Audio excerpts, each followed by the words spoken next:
Kjo është një nga fotografitë që sipas hetimeve dokumenton takimet e të ashtëquajturës Korporata Aruba, ku janë mbledhur persona të dyshuar si pjesë e grupeve kriminale për të diskutuar investime dhe projekte ndërtimi që dyshohet se financoheshin me para të trafikut të drogës. Takimi në ishullin Aruba është dokumentuar edhe nga SPAK përmes një letër porosie drejtuar autoriteteve spanjolle.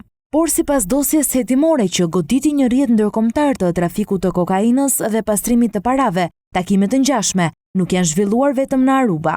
Hetuesit kanë dokumentuar lëvizje dhe takime në Majorka, Monaco, Belgjik dhe Gjermani, ku shfaqen emra si Artur Shehu, Adrian Rama, Erion Rama, Elton Mehmeti, Bashkim Osmani dhe persona të tjerë që dyshohet se kanë qenë pjesë e rrjetit. Sipas dokumenteve, Adrian Rama ka komunikuar me Alfredo Hamzain, i njohur edhe me emrat Genc Bedini dhe Genci Tanasi, përmes Arben Ismailajt në lidhje me një operacion të dyshuar të trafikimit të narkotikëve.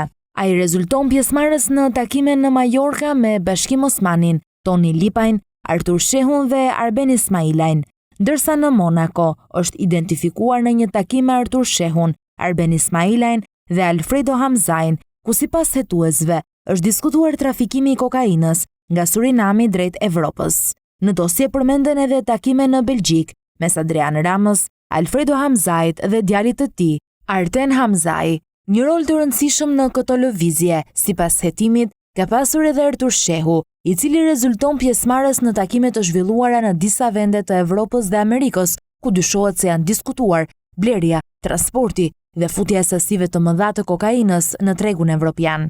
Në këto takime përmenden gjithashtu Elton Mehmeti, Leonard Bishaj, Bujar Shehaj, Pëllum Petritaj dhe Erion Rama.